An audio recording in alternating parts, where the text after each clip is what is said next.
जिल्हा अंतर्गत बदली प्रक्रियेमध्ये भाषा समाजशास्त्र पदवीधर विषय शिक्षकांना माननीय तृप्ती धोडमिसे मॅडम मुख्य कार्यकारी अधिकारी जिल्हा परिषद सांगली यांच्यामुळे न्याय।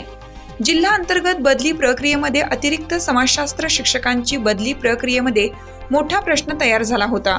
समाजशास्त्र पदवीधर शिक्षकांना बदली पात्र असूनही जिल्हा अंतर्गत बदली प्रक्रियेमध्ये जागा अत्यंत कमी दिसत होत्या। त्यामुळे आपली बदली होईल का नाही या चिंतेमध्ये जिल्ह्यातील समाजशास्त्र विषय शिक्षक होते। भाषा व विज्ञानाच्या रिक्त जागा जास्त होत्या। जिल्हा अंतर्गत बदली प्रक्रियेपूर्वी आदरणीय मॅडमांना बदली पात्र असणाऱ्या समाजशास्त्र विषय शिक्षकांची सोय करण्यासंदर्भात कास्ट्राईप शिक्षक महासंघाच्या वतीनं विनंती निवेदन देण्यात आलं होतं व चर्चाही करण्यात आली होती।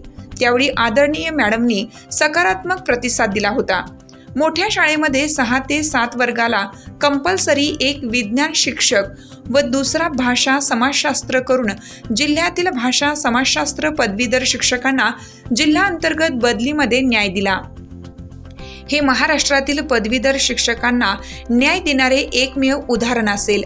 तसेच जिल्ह्यातील अतिरिक्त असणाऱ्या समाजशास्त्र पदवीधर शिक्षकांना सुद्धा मोठ्या प्रमाणावर दिलासा मिळाला, तसेच त्यांची सोय झाली। तसेच जिल्ह्यातील महिला शिक्षकांची अत्यंत चांगल्या प्रकारे सोय झाली आहे।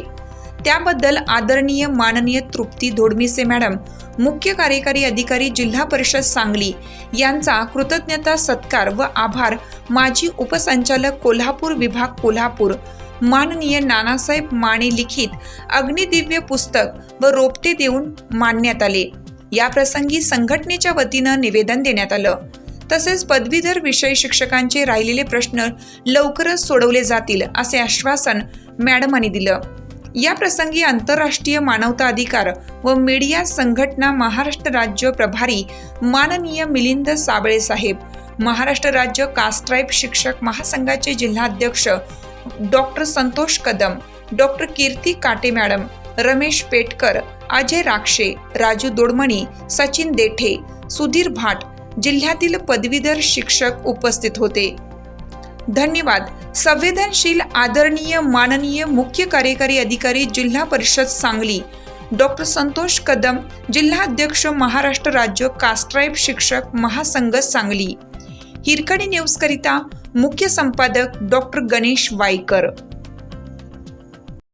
चालू घडामोडींचे अपडेट्स जाणून घेण्यासाठी आपल्या हिरकणी न्यूज चॅनलला सबस्क्राईब जरूर करा, लाईक करा, कमेंट करा आणि शेअर करा।